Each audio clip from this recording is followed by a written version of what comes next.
Well, hello everybody. Welcome to Super Soldier Talk. I am James Rink, and we have a very exciting show for you today. We also have a very special guest here. We have Ismael Perez, and I'm going to go ahead and just read his bio. He was recruited as an ultra elite super soldier in the secret space program by an off world group known as the Central Race that comes from the future, aka Wingmakers, according to the ACIO. He then served 60 years in the 5th Corps of Radiant Guardians to fight in the multiverse war against the evil AI. The Radiant Guardians work with higher dimensional beings beyond the Galactic Federation. During this time, he helped liberate galaxies in the cosmic sector of Inzra that consists of 100,000 universes. Our local universe is number 84, and our constant constellation number is 70, and our system, which our planet is located, is number 24, comprised of 52 local star clusters. Within that cluster, we are known as the planetary body 606. He now serves as a cosmic ambassador representing an intergalactic alliance known as the Covenant of Palador. This is a cosmic treaty that was initiated by the forces of light in the higher dimensions to protect and guard the Earth from the Draco forces and the AI. There's a collective known as the Animus that the Guardian Alliance has been battling for over a million years, and Ishmael was a warrior in many lifetimes, as recalled from his many past lives. The majority of starseeds that have volunteered for the call to rescue this planet, including Ishmael, have been selected to come here to help. Ishmael is one of the inner council members who is here to bring forth the next level of cosmic disclosure that will restore our planet back to its original glory and fulfillment of the galactic prophecies. The information that he's going to bring forth has never been heard before on this planet. And we also got a link to your book in the description, Our Cosmic Origins, which taps into several of your past lives, as well as true galactic roots of humanity and the origin of the cosmos and the Earth's relationship to the multiverse. So, without further ado, thank you for coming on here, Ishmael. I appreciate it. Thank you, James, for having me here. Right. So, by the way, and thank you, audience members, for joining us as well. We are live, and we will do the best. I'll do my best to get around the censors because I've already got one strike already. So I am. But I think we're going to be fine because we're gonna stay on topic to SSP disclosure, which the AI gets confused about. It doesn't. So let's go here, and maybe we could start with how did this all begin for you? Being a ultra soldier, does that mean that you were created in some kind of laboratory and then inserted into the public, such as in Project Surrogate? The way my mother described it was that she was actually being abducted the whole time she was pregnant, a few times a month. And she just recalled seeing these beings of light. She called them angels, but she also recognized that they were inside a huge mothership. And they were actually using gene splicing in order to delete, add, and modify genetics. Pretty much, they were actually mixing my DNA with all these different celestial races from different universes. And so I was one of 100 individuals that served in Core 5 that were actually also taken to be, genetically modified up in a mothership. And the beings that were conducting the operation were known as the Central Race. They do have other names. Some people call them the Azurites, which is a 12-dimensional group of beings that operate within the Rock Confederacy. And the Rock Confederacy is a realm beyond the galactic levels of reality, going beyond the local universe into the cosmic minor sector of Enzra as well.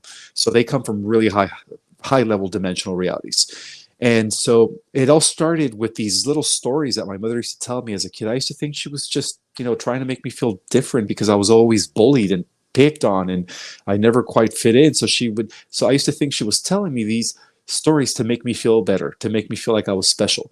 But one day she passed away when I was 16, and and I just remember her telling me 2 days prior to her passing away, she was saying, Ishmael, everything that I told you about you being an experiment that is being conducted by beings of light is actually true, and one day you are going to receive your memories. One day you are going to know who you are in your multidimensional reality and who you were prior to incarnating here on the earth. And when she said that, I started, it actually triggered me, James. It caused me to like want to start meditating, and it made me just hungry for knowledge. And then that's when I began investigating things for myself.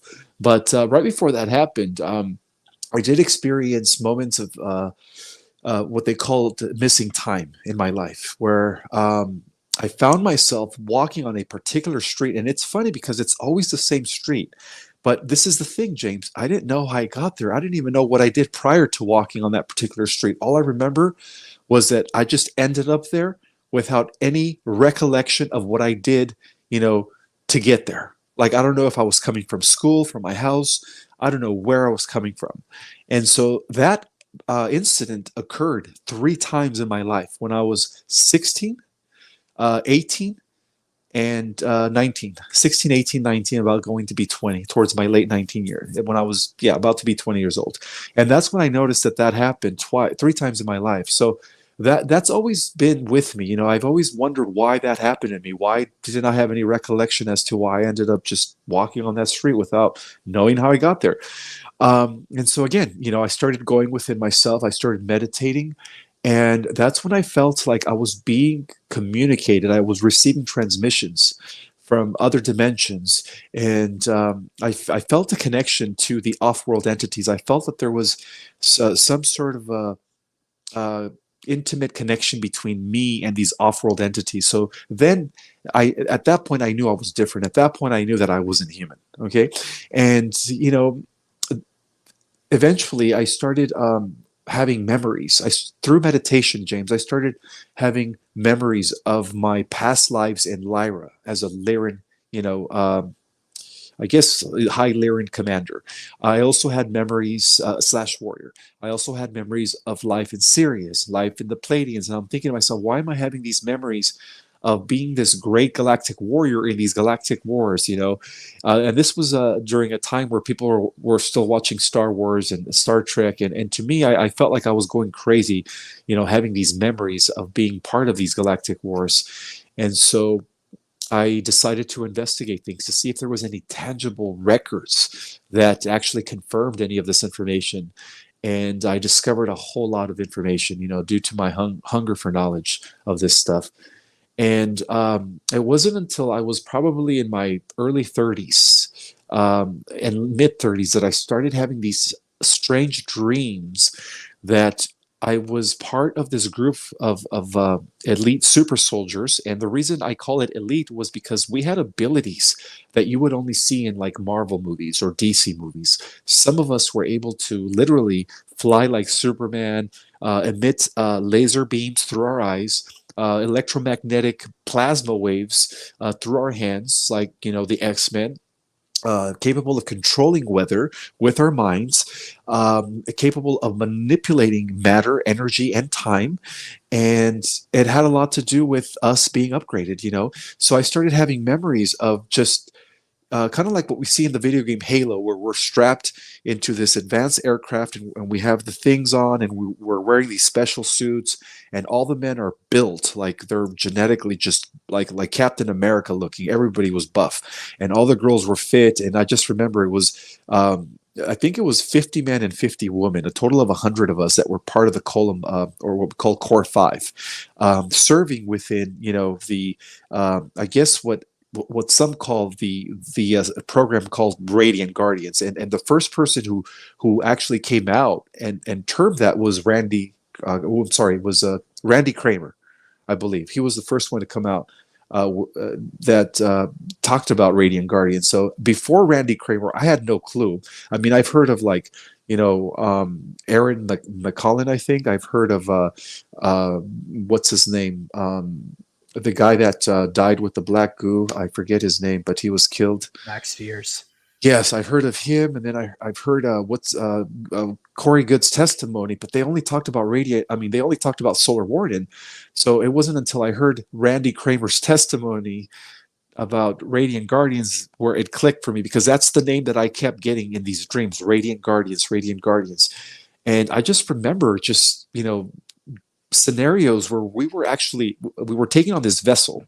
We would teleport to planet Jupiter, because that's where the main base for Radiant Guardians was located. Because again, planet Jupiter also acts as an intergalactic, where many galaxies are actually coming, sending representatives from different galaxies to create some sort of an intergalactic union between, billions of galaxies. And that's what's happening on planet Jupiter, by the way. So that was our main place, because they knew about the of the programs that we were engaged in. And so I just remember teleporting to planet Jupiter, and then from planet Jupiter they Can you, will can you pause a second?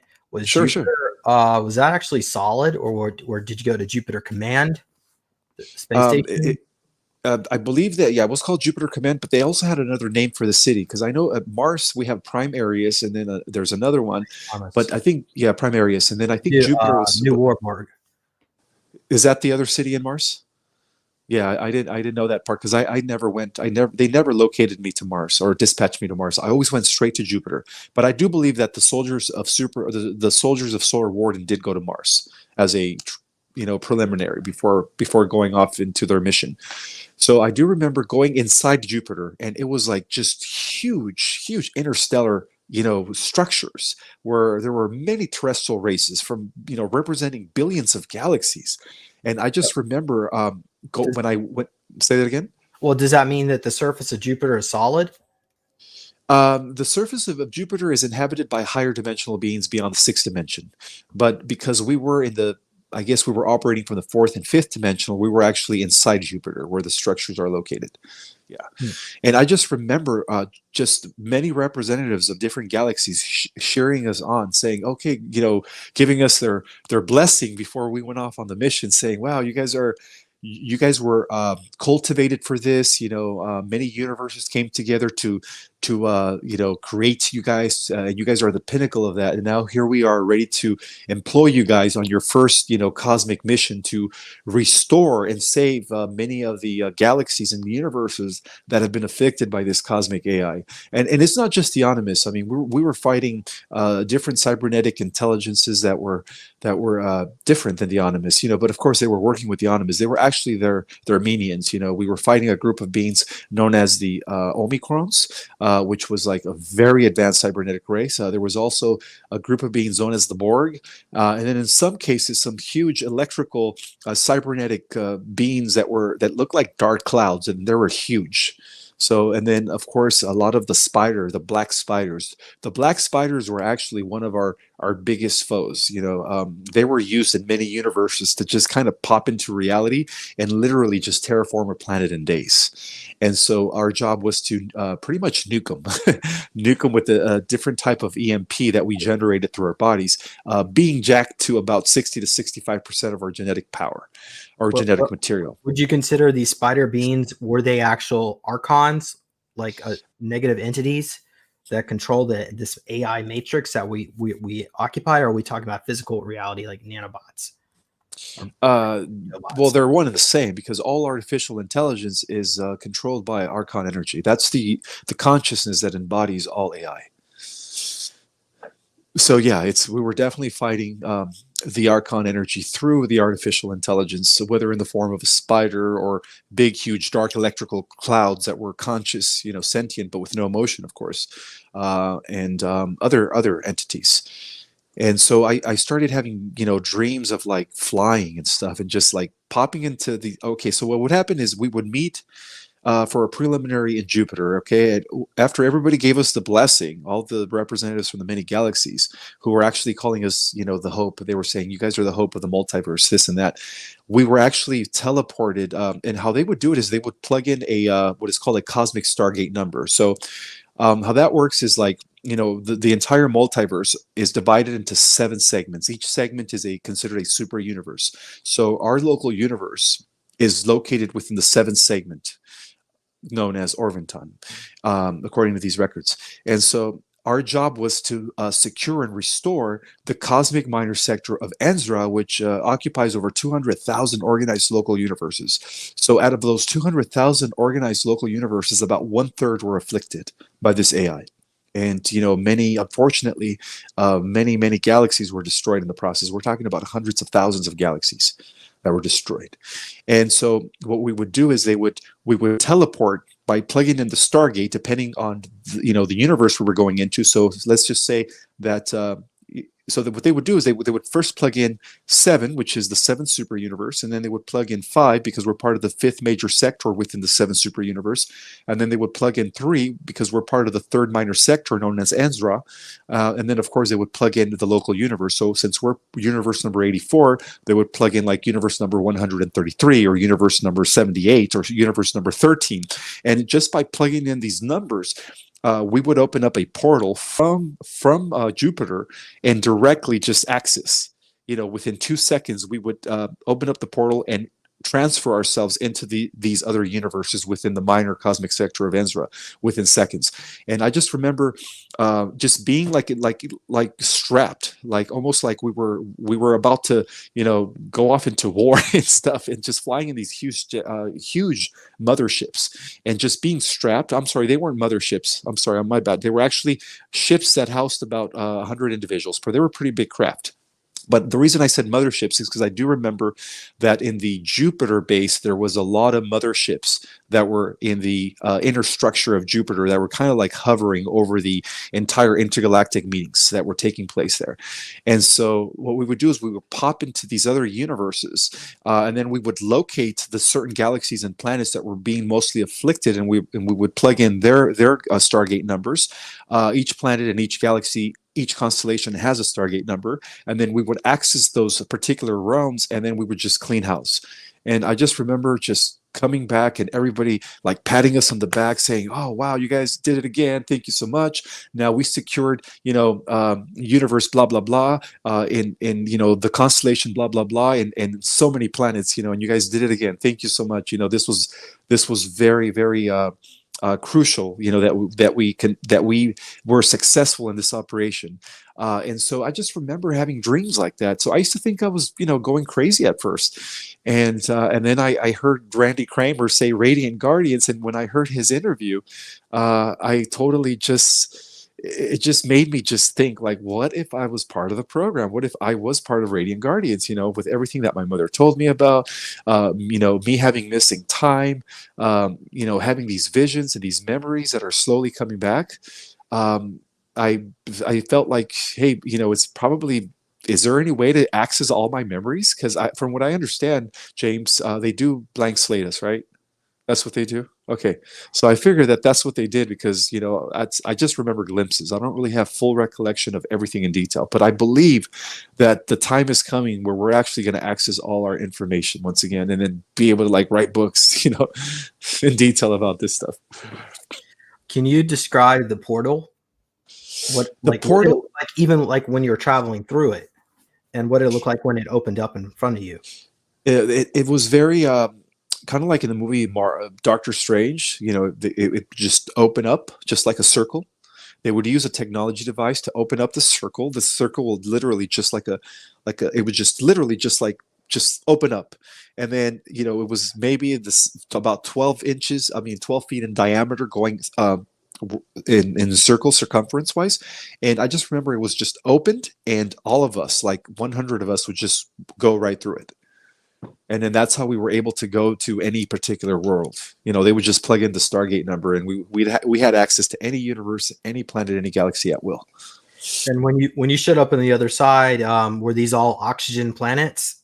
Or were well, because we were genetically enhanced to use 60 to 65% of our full genetic material, we were able to operate on planets that were, some of them were nitrogen mainly dominated, some of them were methane.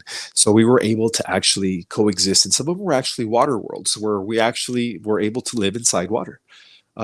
So it was kind of interesting, according to my memories, yeah.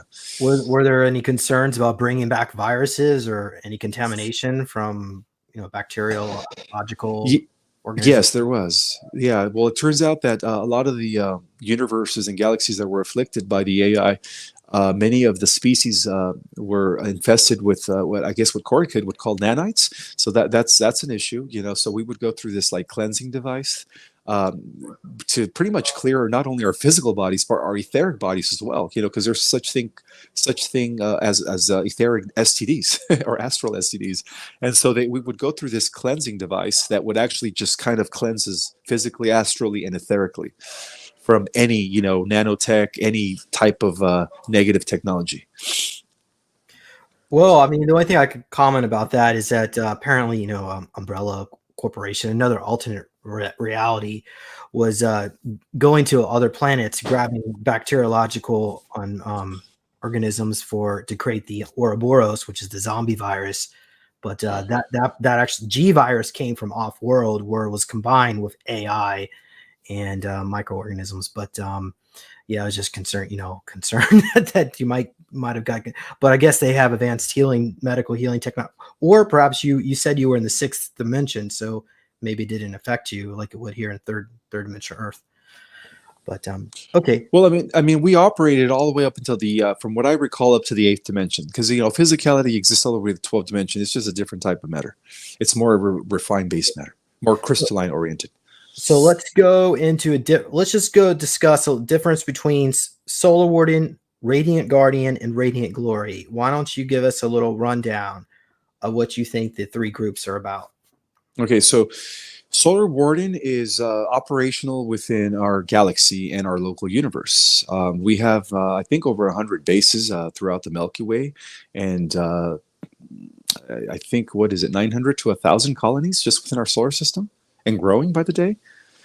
So yeah, that's what Solar Warden is doing. You know, Solar Warden was also developed by the Federation in collaboration with our Navy, and of course the White Hats, in order to counter attack and the Dark Fleets and the Interplanetary Corporate Conglomerate, who were actually more aligned with the Draco. And so, from what I understand, is that Solar Warden is not only our interplanetary police force, but is also throughout our galaxy known as the galactic police force. You know, because we do have the most advanced genetics in the multiverse. As you know, we are galactic royalty, and this is evidence is confirmed by Alex Collier and other contactees. And so what they did is in Solar Warden is they enhanced genetics to maybe about 10 to 15%, but that was sufficient enough to reclaim the victory against the Draco in our galaxy. And of course, you know, many of those soldiers were sent to Orion, because Orion has been a huge hotspot for this galactic war with the Draco. And I think just recently, a lot of our soldiers from Solar Warden just returned, I think within the last 2 years, when they secured the war in Orion. Is that correct, James? Are we talking about Hammerhead, the maximum security prison, the Draco one? Did they go in there and rescue people? Is that because that's where they would take a lot of the people that were involved in the Orion Wars? Yeah, I think so. But you are aware, though, right, that we've won the war in Orion already, right? I thought it happens in 2023. Well, I guess since all time is happening at once, I guess in terms of that, yes, it's. But you know, the victory is ours. I mean, we do have the upper hand. I thought it happened in last year in 2021. I thought that's when our super soldiers returned from Orion. But you could be right. You know, it could be 2023. Johann Fritz was talking a little bit about Hammerhead and that particular war between Solar Warden, and I guess that's when actually the alliance was. Well, I mean, the alliance, I guess, theoretically exists now, but the schism of Darkfleet breaks off, where a third of Darkfleet breaks away with in conjunction with Solar Warden over this AI contamination issue with the elite officers. Exactly. So is that also what's connected with this war in Orion too? They were also fighting that as well? Yes, because Orion was actually taken over by AI. I don't know if you recall. You know, and what's been running Orion, even above the Draco, is what they call the Red Queen. And so I believe that's what we've been fighting pretty much in our galaxy. Yes. Interesting. Yeah, I know the Red Queen has been mentioned before. She is really nasty. Very nasty. And in fact, a lot of the gray human hybrids that they created here in our planet since the 60s were actually taken to Orion to be part of the Borg hive mind controlled by the Red Queen. And they believe that the only reason they took them there and they took some of our genetics was because sometime in the near future they're planning on sending these hybrids back to the Earth to conquer the Earth. But of course, we're not going to let that happen, right, James? We're going to be ready for them. Yeah, well, we're going to need there are a lot of super soldiers out there. Yeah. Even when disclosure takes place, this is not going away anytime soon. But all right, well, let's talk.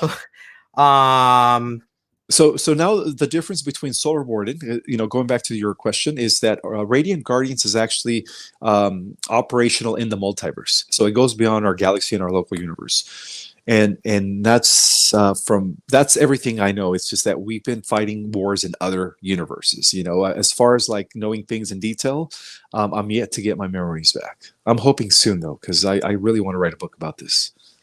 Okay. Well, what I put in my book about Radiant Glory and Radiant Guardian is that, well, first of all, Solar Warden was founded. Well, I'm going to say founded, but the term was created during the era of Reagan with Star Wars and that whole initiative. But it actually existed prior to that. I don't remember the exact name of the project, but from there, Solar Warden split off into two different groups. Initially, it was Radiant Guardian, where Solar Warden would patrol the area from the sun to the Oort cloud. In the 1990s, Solar Warden was divided in half, where Radiant Guardian patrols the sun to Mars and Mars Ring asteroid belt, rather. And Radiant Glory was tasked with patrolling the region from Mars Ring to the end of our solar system near the heliosphere or out towards the Oort cloud. So I guess theoretically, so that means Radiant Guardian is really a subdivision of Solar Warden. I believe so, yes. And then there's even I guess a program, a even more subdivisional program that was used that was actually left off the records. And I believe that there's only about 100 individuals were part of that program.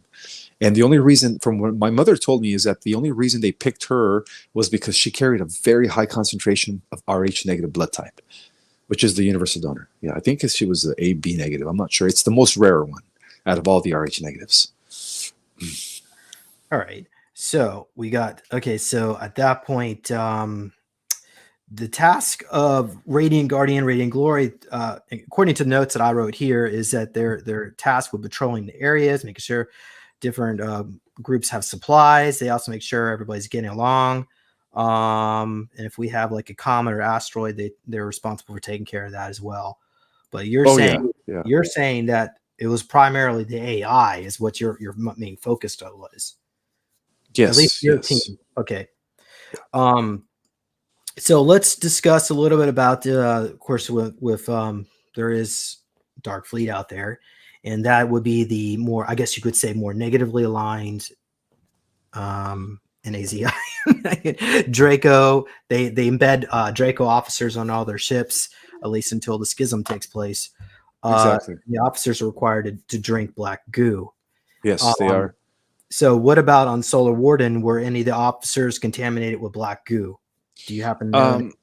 I don't have any information on that, but I do believe, according to some testimonies that I heard, that some of the officers or some of the soldiers were contaminated, and they actually had to, get rid of the black goo that was in their body.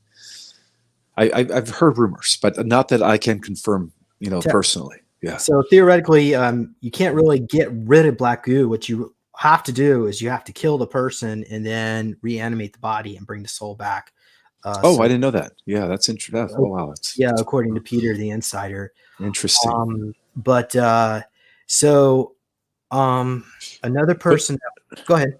Oh, I just wanted to interject that a splinter group of Dark Fleet actually joined the AI in other universes, and now they're building a vast. Okay, so basically, at the highest level of this AI war, we have Omega. Omega is the Dark Lord.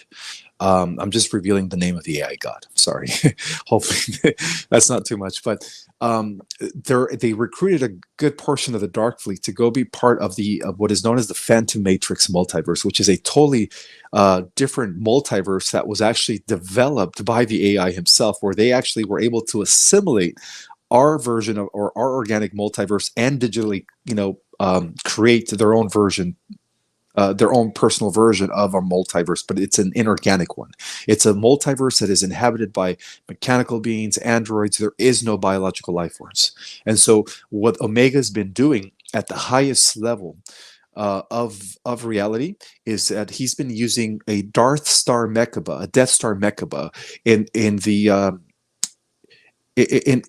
as a black hole, in other words, to suck up universal life force from the organic living universes in order to power up his phantom matrix. So in a way, he's been this AI depends on our energy in order for its phantom matrix to continue existing. So that's the only reason why it didn't destroy all the multiverse, is because it feeds off of our energy in order to power its own multiverse, which is full of cybernetic intelligences. So there's going to be one final war, James, in the future, and I think it takes place after 1,000 years. I think after the solar flash takes place, we become upgraded. There's a new age here, and we become reinstated back to the galactic community. Right, first contact takes place. All of that. I think there's going to be about 1,000 years of peace, and then after that, we're going to, there's going to be a final clash against the Dark Fleet and the cybernetic Phantom Matrix multiverse. And that's going to be a huge war involving everybody in our universe, not just the super soldiers, everyone. Of course, we're going to be at the forefront of that, but I do believe we win that war. Wow. Yeah, someone was actually asking that question. Do we eventually go to war with Dark Fleet? So that it would be Yes. okay. Well, we'll deal with that when the time comes. Of course, there's time travel involved, and probably the people from that future timeline are sending their soldiers back in time. Maybe that's you, back in time. Yeah, I do feel like I'm actually from the future.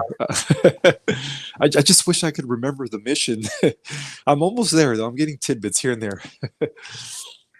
All right, so comments. Yeah, in my book, I mentioned the Omega Project, and that's what they call this whole New World Order agenda. But it's quite enlightening to hear what you said about the AI, because that actually makes sense. Where the wing makers were sending their tranches of technology back in time to be discovered by the ACIO to fight the Animus, and here we are in this whole cycle.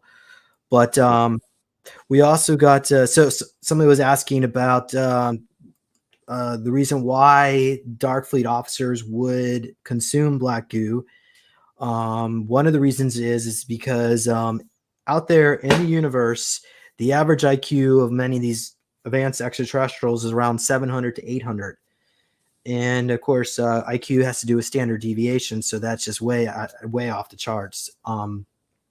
The Dark Fleet officers usually they have technology to enhance your IQ 150 to 200. So with the black goo, they can bring that up to about close to 400, but they're still basically dummies out there. But so there's an incentive to increase your intelligence, increase your well, I was gonna say intuitive abilities, but I would say black goo would probably shut that down, because it takes away your connection from your heart chakra. You're connected to God's source, but you're more intelligent, but you're like a Borg. Anyway, the other thing I want to mention is Tron. Word has got back to me that there is a parallel universe that is like the movie Tron, where everything is digital AI, but it's positive. Do you think that's possible? There might be a positive AI universe out there. No. And it's controlled by this Lord Metatron. Is that no? okay? Yeah, it's actually, it's funny that you mentioned Metatron, because the second name to Omega is Metatron, because Metatron, the original authentic Metatron, is the giver of life. He's the one who, through geometry, sets the actual blueprint for universes to come into existence. Whereas Omega, the reason he calls himself Omega Metatron is because that means the destroyer of life. So while the original Metatron gives life, Omega Metatron destroys it. So it's that cosmic duality with AI. Yeah. Okay. And so I guess, without trying to get another strike on this channel, the Jabiru people were supposed to be going to that negative timeline, and those who took the boosteroos, then they're checking out. So do you have any information on whether or not, because I believe we're on a positive timeline, do you think that the Alliance is going to stop that from happening? release technologies to help these people before this, what do you call it, the solar flash takes place?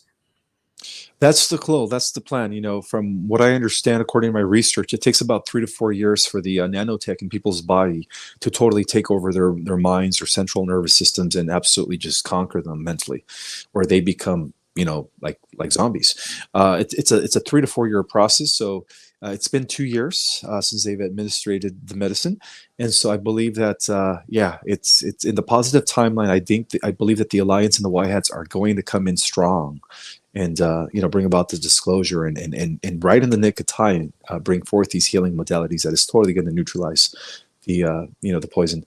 And also another thing that I believe that could happen that will totally save these people from entering the Phantom Matrix timeline, which they don't want to end up in, is the solar flash, which is going to act as a huge EMP that is not only going to have an effect here on our world, but from what I understand, it's also going to have an effect throughout the multiverse coming from this world. So that's another interesting theory that I've been hearing about. So we'll see how it goes down, James. But I do know that in the positive timeline, the forces of light have won the war. I also know that in the future, the metahumans do win the war against Omega and the Dark Fleet and the entire cybernetic collective, and it's now all coming into play here in the present. It's all just trickling down here in the present. All right. Well, this might tie into this question. Maybe it doesn't. SSP personnel will get their memories back around 2026 to 2027. What do you think might happen around that period of time? Hopefully by no later than 2028, we could have this grand solar flash. That's my hope, because, how much longer can humanity take, the abuse? So you don't ever expect, I don't know, how about say a website being set up of all of our files being put on there, and then we could log on and find out, oh, I was in the SSP after I didn't. I guess that. Yeah. I think that in the positive timeline, when disclosure takes place, all that stuff will be restored to us. But I think that we're also going to be getting memories. Our memories are going to be coming back to us, James, along with those files, of course. Those files are just going to be there to back it up.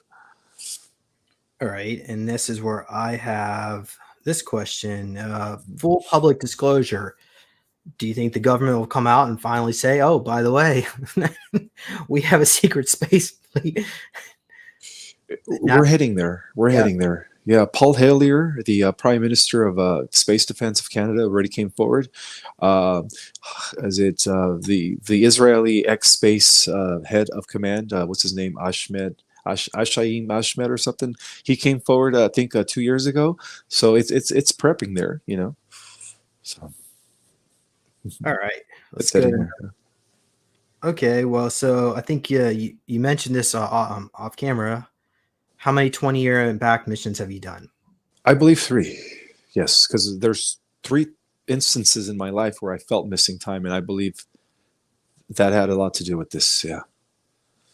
Yeah. So typically, right after they return you on a 20-year and back, you would be extremely exhausted for about 3 days. And I noticed one time I just had dinner, and then next thing I know, I felt like I haven't eaten in 3 weeks, and I was so exhausted for the next couple of days. So, so that might be a sign that you might have been involved in this. Do you have anything you might want to comment on that? What you noticed after you were returned? Just that I didn't remember anything. It's almost like I had no recollection of how I ended up there. That's all I remember. But I do, and now that you bring it up, I do remember feeling very lethargic at the same time for a couple of days. I do remember that. Now that you bring it up. Do you have any information on the process of actually how they blank slate you? I have no recollection. But I believe that this is a technology that was developed by the ACIO in collaboration with the Cordium. So I don't know if that was for nefarious reasons, because the original purpose of developing blank slate technology was to blank slate the Animus upon their revival, not to use it upon humans. But I do believe that they used it on humans, especially those that served within the program, because they already had it. How they used it, I don't know, but it works, obviously. Yeah, well, I notice a lot of SSP experiencers. That's of course blank slating is they're not going to necessarily remember the blank slating because everything else has been wiped. That's like the last thing you remember is. But typically, the people that do recall it under regression, they're put into some kind of bed or a tank. They're required to sit still for up to 7 days. I think it's your age drops back 10 years for every week you're in there. So if you were 20 years, you might be in there for 2 weeks. Other times they might have a clone body. So they would put you into stasis and send you off world. And then at the end of your service, the clone would be expired and send you back. That would be the case, because I think you said you were in enhanced bodies at that, like avatars. Do you recall being cloned out, being put into tanks and going? No, I don't remember any of that. And from what my mother said, she says that that my I guess the way they made me was where they didn't have to clone me. Oh no, she said I was unclonable. That's what she told me. She goes, they never cloned you. They couldn't clone you because of the types of genetics or DNAs that they gave you. It's impossible to clone this type of genetic material. That's what she used to tell me. So I don't know how they did it with me. I think they used a very highly advanced technology where they would actually just put you in a chamber and literally just regenerate your body back to what you were before they took you, which was a better way than just cloning you. Because then, cloning you, it requires extrapolating your consciousness from one avatar to the next, and that's just lower technology. Well, but on the other hand, if you went on a mission and you died and they needed to reanimate you somehow, they would want to have cloning material. A clone, yeah. And some people actually didn't come back. They might have been purposely killed, like airlocked. They were basically they just went crazy. They were a bunch of assholes, and then when they were sent back, they send the clone back that doesn't have the soul, and it quickly dies. It deteriorates. There are cases like that, but I'm glad. But in my case, because I was, I guess enhanced to 60 to 65% of my full genetic material, my body was made indestructible. For those that served, in my group, we were all made indestructible. Yeah, tell us more about how they enhanced your abilities. So, like, well, we all had a nickname. They used to call me the Kryptonian. Everybody had a nickname, just like you had a nickname. So because we were using adamantine particles, which is very advanced crystalline genetic structure, our bodies were very, very to the point where they were equivalent to vibranium. A bomb can destroy it. No laser, no weapon out there could destroy the type of your physicality at that level of percentage. It's totally indestructible. And I do remember that. So, we all had a nickname and stuff. So I was the Kryptonian, and everybody else had a different name. So they gave us these. I guess they adopted the nicknames from the comics, But again, there's a lot of truth to those comics, James, when you consider that the people who actually wrote DC and Marvel were actually insiders back in the 50s, and they were part of these ultra secret meetings. Yeah. Yeah, I was trying to look up what was the name of the material that was in the pre that the adamantine particles? Pre is comes from the rings of Saturn, and it's a metal that's your body treats it like gold, but it's harder than diamonds. It's also got chameleon class technology capabilities, so they would replace the bones of pre metal and then clone tissue over it. Well, I guess you said you weren't cloned out, but theoretically, I don't know. Maybe they would have to, but they probably would have had them. You said they didn't modify you with femtonites because they didn't want you to interface with AI. They wanted you to be a crystal. I guess upgrade your DNA to be more of a crystalline being. Exactly. where you Yeah. have Because more. I do remember operating in multiple dimensions. Like I was able to master and control gravity and everything, time. I was able to manipulate reality at will at 60 to 65%, kind of like in the movie Lucy with Scarlett Johansson. I mean, it was literally like that for us. And do you think these abilities might cross over into your civilian life eventually? Come back I to you? sure, I sure hope so. I'm working on that. I mean, they would have had looking glass technology, I assume, where they could look into the future, glimpses of it, and see the potential reality of what might happen. Was that ever a concern to them that suddenly their super soldiers assets became fully aware? Well, because of the purpose and mission that we served, we actually have very highly security. We're very well protected, I was told. Our protection not just comes from the Pleiadians and the Federation, right? Our protection comes from beings beyond them. And so, because we're that important to the cosmos, and because of what we did for the cosmos, they're actually securing us so that when the time comes, when the time comes for our dormant DNA to come online, these abilities are going to come right back, which is going to be cool because I was told that I was also going to be used in the last war against AI. That's going to take place in about 1,000 years. So Okay. obviously, I'm not going to die, and you neither. By the way, we're going to live forever. All right. So let's go into maybe you can. I wanted to go into a little bit earlier. An ultra soldier. How would you define an ultra soldier of the Radiant Guardian variety? The ultra soldiers are the ones that are the most advanced. There were the ones that were enhanced uh, to over 60%. I think 60 to 65%. That's what makes an ultra soldier from a regular super soldier. A super soldier, I think they were the most they've ever enhanced a super soldier is up to like 25 to 30%, and that allowed them to have telekinesis, psychic powers, precogs, straight out telepaths where they could just read and sense things, capable of observing it, data and information, where they could walk into a room and tell you exactly what every person is doing, all hundreds of them, within a second, which is a type of perception that allows you to capture everything like in pictures. So I do know that there was different levels of upgrades, and each which gave us a different categories from regular super soldiers to elite super soldiers to ultra super soldiers. So that's the spectrum. And how would the Radiant Guardian Ultra Soldiers compare to, say, some of the Ultra Soldiers? I guess they would have had Leak Sedatin over a Dark Fleet.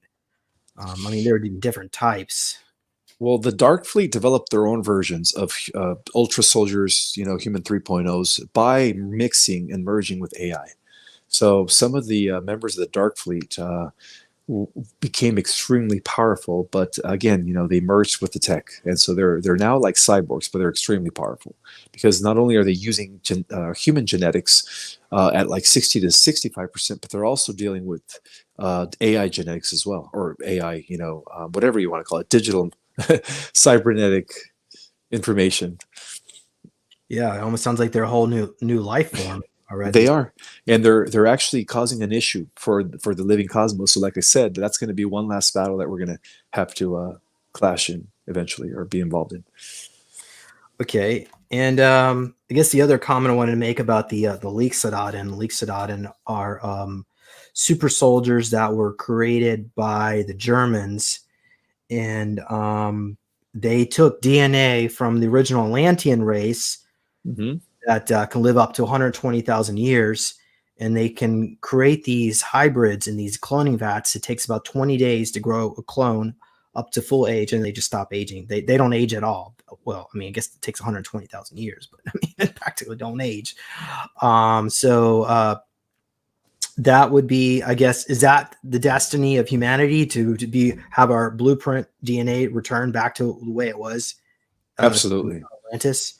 yeah, absolutely. Because in our original makeup, when we were first developed, we were developed as the most hybridized race in the multiverse, using 12 strands of DNA. We were, you know, designed to achieve levels of power that no other species out there could achieve.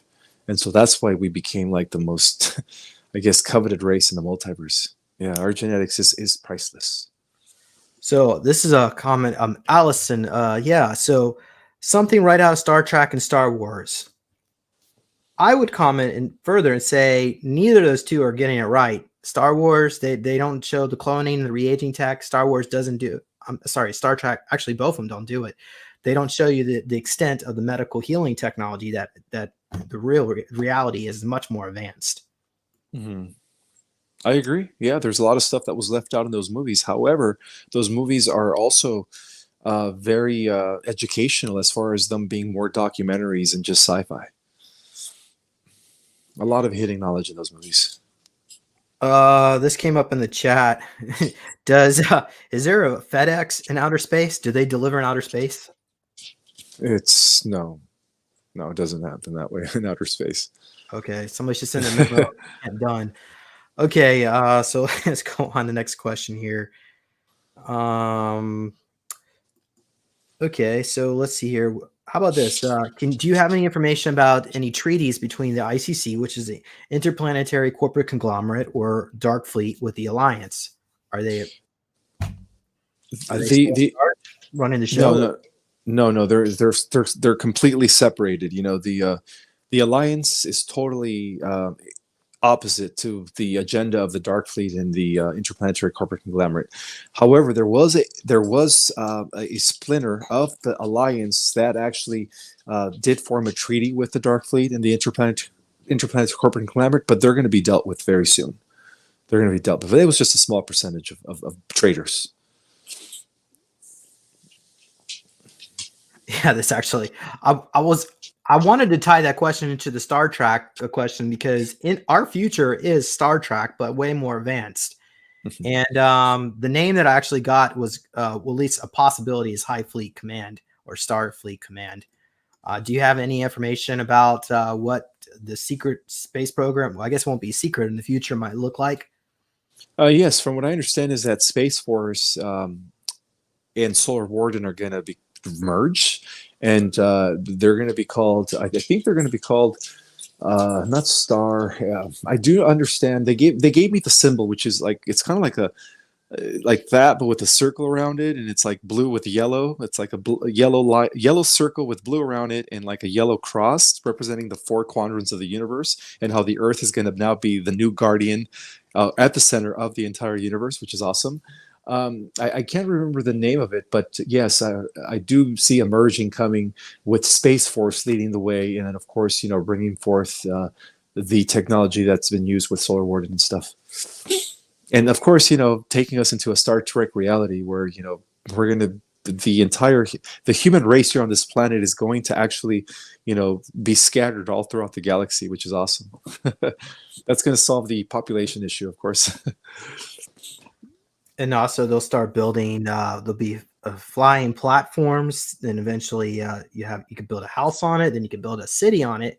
And then the flying platforms can go out in outer space. And then, and then planet Earth will be kept as a nature preserve on the surface. Okay, so let's go to, how about this? Some of the technology that you've encountered off-world. What can you tell us? What is it like out there?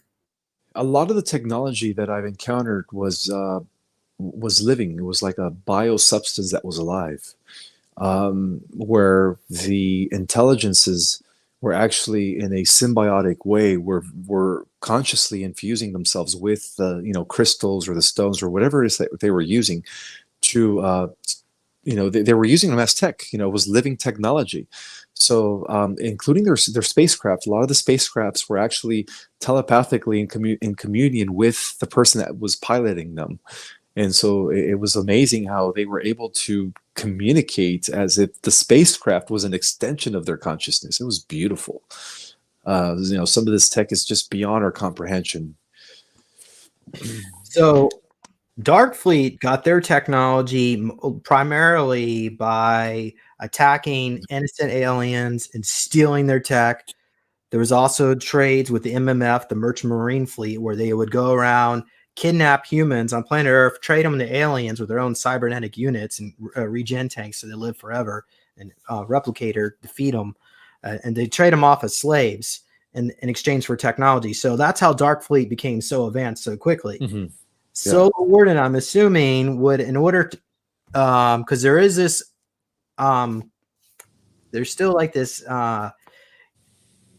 issue between, because you got the Nazis down in Antarctica who are controlling Darkfleet, and now you got the Americans running the Solar Warden program, and there's still like a conflict going on here. But how did Solar Warden get all their advanced technology? Did they make a deal with the positive ETs like the Galactic Federation, and they just they just handed it over without trade? Because typically DNA is the trade, the currency of the universe. Exactly, especially our DNA. They've been selling our DNA throughout the galactic slave trade for actually centuries. They just, we're just now catching on to that. But yeah, they've been abducting us for hundreds and hundreds of years. Yeah, But yeah, how does Solar Warden acquire their technology so quickly? by the Federation, because what happened was, okay, from what I understand, is that the Federation first secured the Galactic Wars when they first won the battle in Orion 15,000 years ago. But then what happened was a group of the Draco Empire traveled into the future in order to recruit members of our race to genetically enhance them and, of course, mix them with the cyborg or with the AI to become cyborgs to go back in time and re-win the war against the Federation. And then so that's when the Federation also traveled back in time, popped into our reality in the 1950s, developed Solar Warden to counter effect that. And so a lot of this has to do with time travel. So definitely Solar Warden developed or received the technology by the Federation and the good benevolent forces to counteract what Darkfleet was doing with the Draco. All right. Okay. So let's go into Cordium and the Labyrinth group. So is this connected? Is this the group that actually is traveling back in time, giving technology? I do believe that, yes, the Cordium is a group that has been using a lot of time travel to give us the technology. So I think that they're the ones that are actually the depository of intergalactic records. And some of them are related to a lot of rogue extraterrestrials, especially from like the Ebens and stuff. Like the Naboo, and those that are involved with the hybridization programs involving human genetics and Zetas and Grays. So the Cordium is definitely not good. It's very, very malicious. All right. But Labyrinth. So okay, this is what I wrote in my book here. Labyrinth group are a group within the Alien Contact Intelligence Organization that communicate with different extraterrestrial groups, including Numbers Group, Council of Five, and Cordium. They are tasked with helping maintain intergalactic security for these groups. Yes. Numbers groups has actual no agenda because each group has their own different agenda, but they act like an overseeing intergalactic council like the UN is on planet Earth. The Council of Five guard this region of space to which our solar system also belongs. Mm-hmm. And there's the Council of Five represent Orella, Irigote, Genevas, Redons, and Murthers. And then I wrote the information about the Cordium is very secretive available at this time. Very secret. Yeah, that's why they have the Labyrinth group, because only members of the Labyrinth group have access to the Cordium. Even people that are, because it's very compartmentalized, even people that are below the Labyrinth group, like those that are elite scientists within the ACIO, have no clue of what's really happening. All they know is that they inherited this advanced technology. And all they have to do is take orders from the Labyrinth group because those are their masters, But in turn, the Labyrinth group is taking orders from the Cordium, which is unfortunate. Are you familiar with the Republic of the ACIO? No, I'm not familiar with them, actually. It's the first time I've heard it. Well, looking into the origins of the ACIO through remote viewing, we see that they come from another universe, and from that timeline, they call themselves the Republic of the ACIO. But the head of the ACIO appears to be some kind of AI infected entity, and it's not necessarily positive, which makes if it almost feels like the ACIO is more neutral here in this timeline, but maybe it's becoming more positive. I don't know, but from your perspective, it would be positive because the wing makers the ACO is working to extract that technology and to help humanity. So anyway, all right. Well, let's move on to another question here. So why don't you tell us what do you think will happen at SSP disclosure or a first contact like event? What do you think it would be like? I think many ships are going to appear worldwide, especially over huge cities, motherships. And I also believe that the Alliance is going to broadcast through the airwaves what's happening, getting humanity ready for first contact. And I also believe that the Mr. T and, JFK, the son that faked his death, are going to be with Commander Valiant Thor, who is the representative of the Venetian Council, who's actually working with the Alliance and the Federation. He's a liaison, is going to make some announcements, and that's from what I've been told, that it's gonna be like mass sightings. The cabal's going to be exposed. This is after the EBS, after they initiate the new programs that is going to bring the wealth back to the people. Then they're going to prepare people for first contact, and I do believe that Commander Valiant Thor will be at the White House streaming with Mr. T and JFK Jr. And at that point, will he be the president of the world? They'll disband the United States and create like a whole planetary governance. No, it's going to be. It's the current structure is going to shift into one of interplanetary structure comprised of 22 different federated regions. Yes, so he's going to be in charge of the American Federated Region, but there's going to be 22 others. And in turn, these 22 federated regions are going to be under a New World Council or New World structure. And at the head of the New World structure are going to be pretty much us, the star seeds. And so that's what I was told, that we're going to be in charge of the new Earth. Apparently, I guess it was under Duns and Bradstreet. Australia was a sub corporation of the Federal American Empire. Does that mean Australia is going to be part of that federated United States? Are they going to be in the same federated region? Yes, I actually given a description of the 22 federated regions and the conglomeration of countries that are going to consolidate into different regions. In my book, Our Cosmic Origin, I do reveal what the New World structure is going to look like for the next few thousand years. Well, what other countries will be part of the American Federated Region? The American Federated Region is going to be called the Peacock Federation, actually. And so, Canada is going to be a part of it, Mexico, and I do believe Alaska. And then there's going to be 21 other federated regions, as well. Awesome. Okay, so let's move on. Actually, there's some great questions in the chat, but I wanted to get through my questions first because I'm almost done here on my list, and hopefully you're still good on your battery. About 15%. Yes, I should. 20%. Yeah. Okay. Good. So I guess, how about this one? Do you have any information on what would happen if AI was to take over a planet? Our planet? Yeah, on the negative time.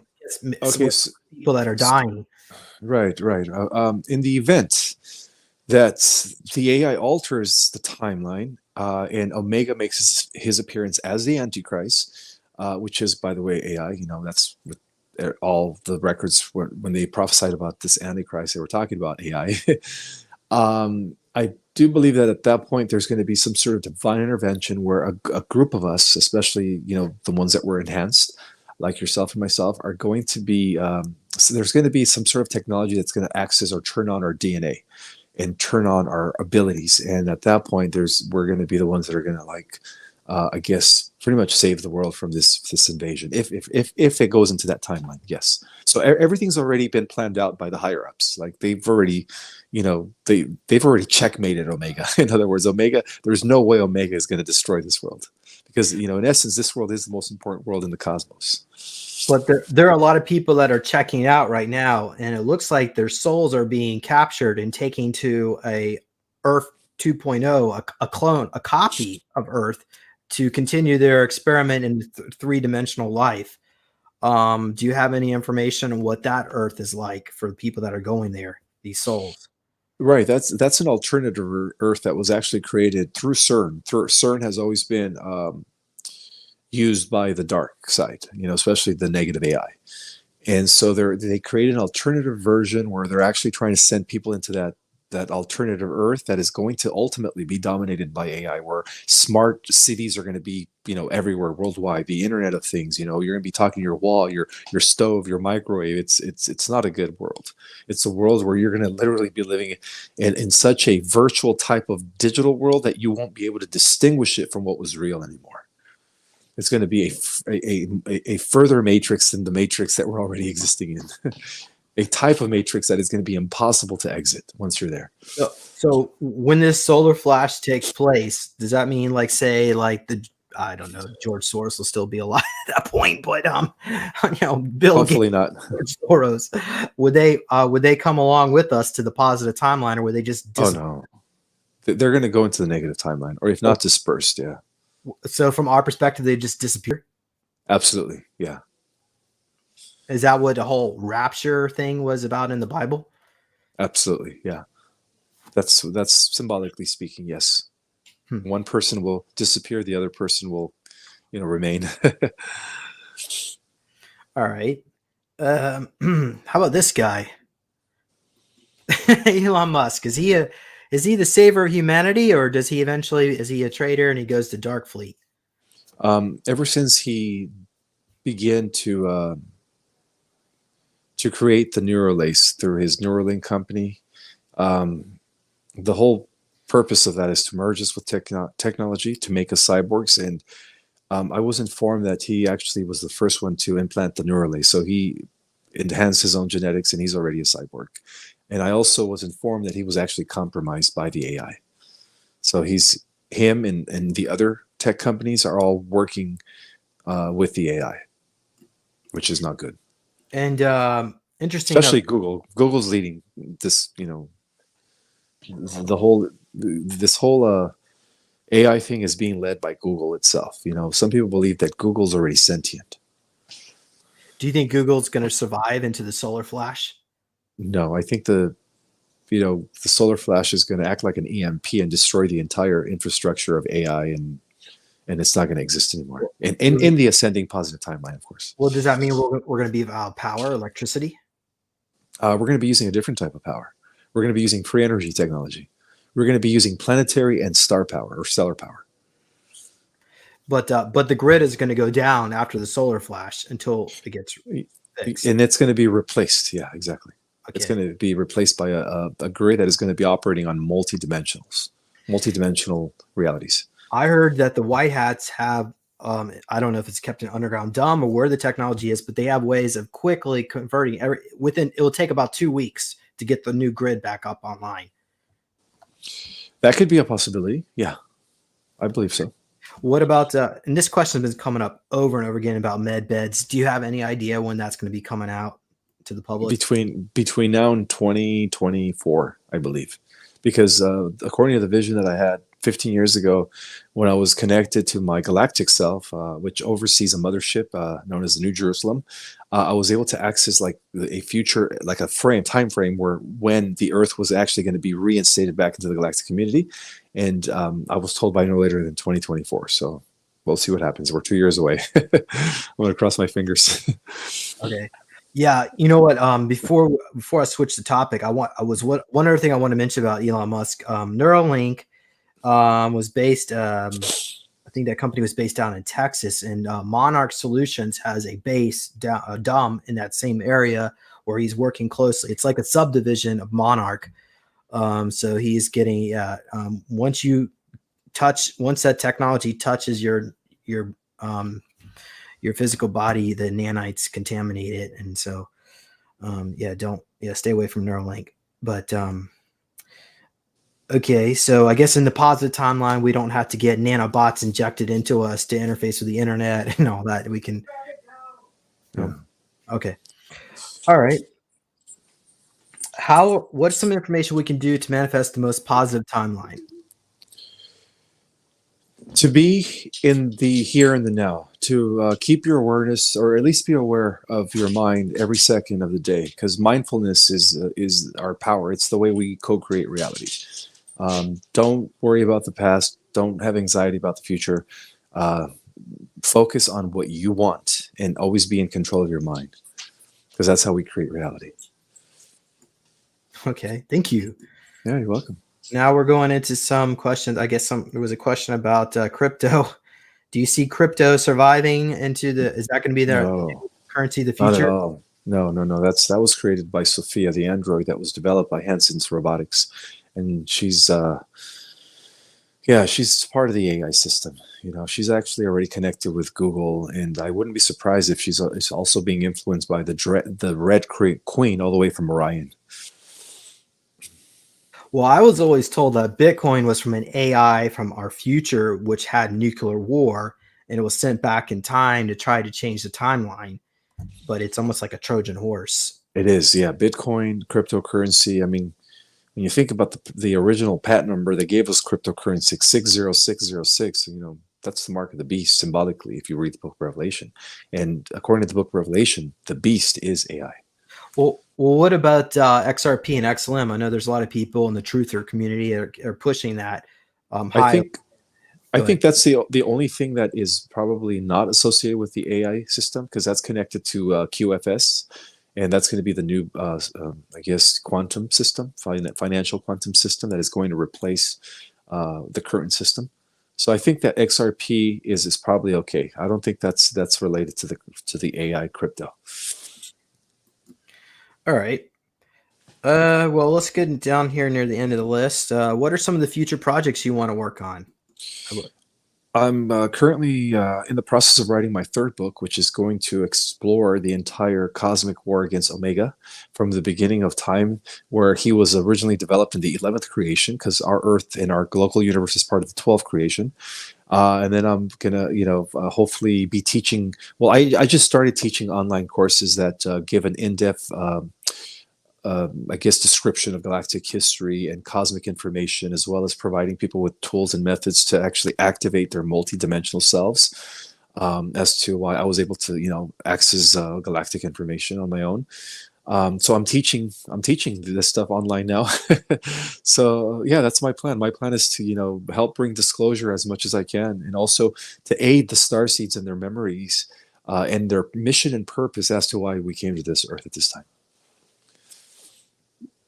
Excellent. So let's just go ahead. And do you have time to take a few questions from the audience members? Just a couple more questions. Okay. I do have to get going in a bit. Sorry. All right. So audience members, go ahead and throw a few good questions out there. But maybe I'll just go ahead and pick one here. Here's one from G. When is the Earth Alliance EBS military martial law? Do you have any idea? I feel that it's coming soon, but I do know that it's going to happen between now and 2024 for sure. But I also believe that it's best to be prepared. It could happen in July. It could happen in August. I've heard a year ago that the summer of 2022, in the summer of 2022, that something big would happen that would alter the course of history for the betterment. Well, according to the Guardians of the Looking Glass, they say crypto is going to crash, Bitcoin, even XRP and XLM. And then and that's because the Tether coins are connected to Evergrande bonds in China. So once people realize Tether coins are worthless, it's going to freak people out. And then the exchange, they're going to pull money out of this, and then the exchanges are going to go bankrupt, and then nobody's going to be, yeah. And once that happens, it will start triggering cascades, chain reactions in currency. The dollar will crash, and then I guess the stock market will be next. But do you see it getting like really, really bad, like everything gets wiped out before we get reset, or do you think they're going to do it's going to do soft landing? The way I understand is that they're going to make the transition as smooth as possible, where there's not that many casualties or people suffering from the crash. But yeah, the stock market, that's definitely coming to a crash. The entire economy is coming to a collapse. So just be prepared, have at least 2 weeks of storage of food and water. All right.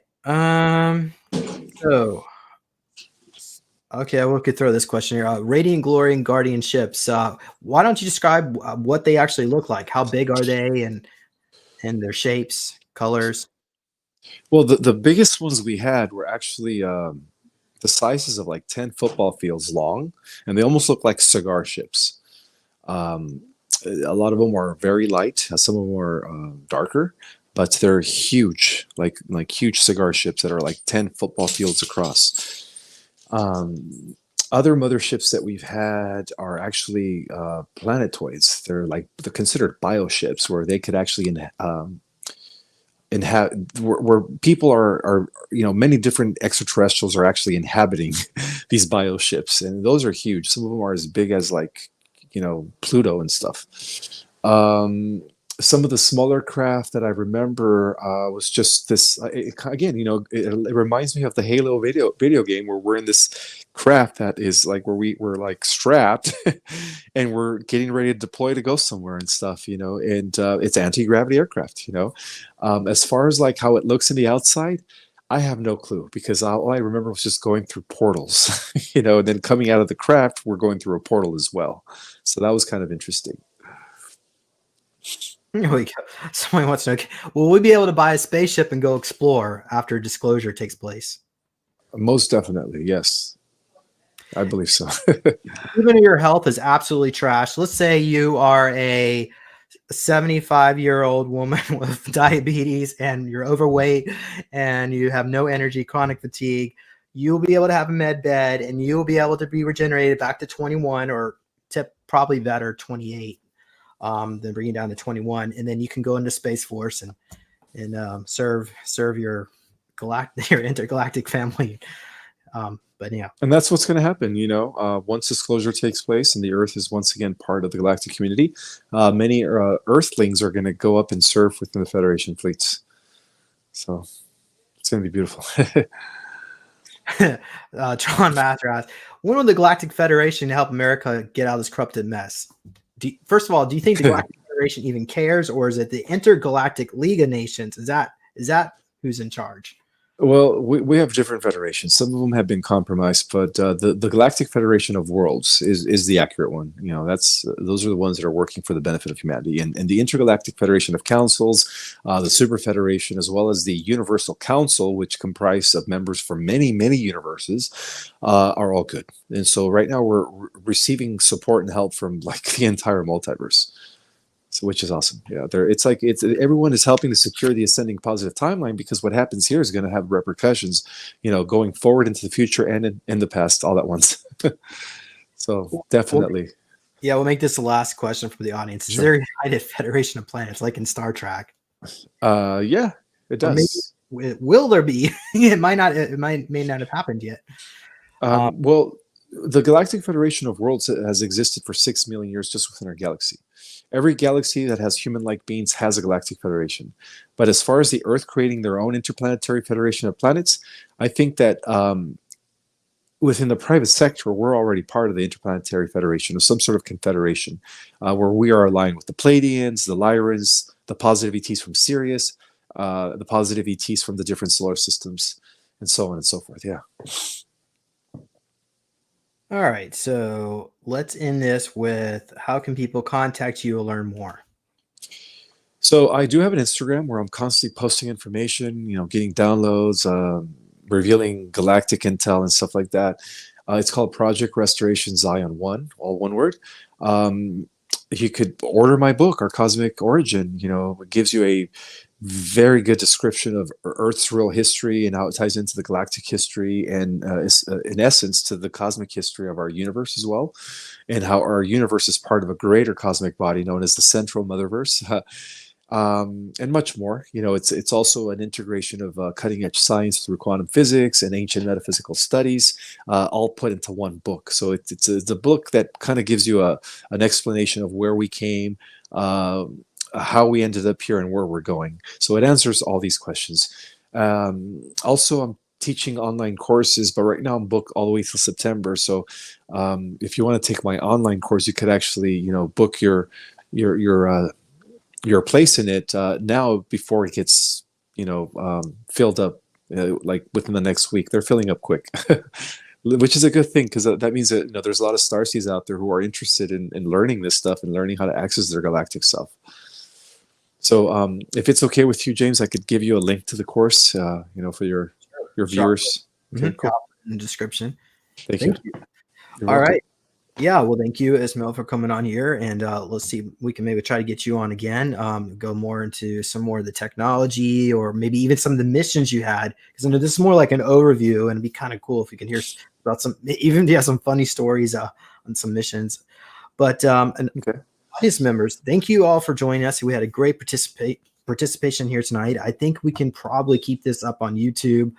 But I also want to mention, audience members, be sure to go to my website, neologicaltech.com. You can get a copy of my book. I also have some meditation cubes on there, which can help you meditate and relax. And I think Ishmael, you actually have a copy of my book. So hopefully you like it.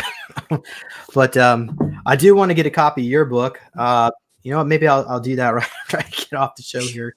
But yeah, so there you all have it. Thank you all for listening in. Any other final comments? Just know that we won the war. The victory is ours. So it's time to celebrate. All right. Well, we'll see you all later. Bye, everyone.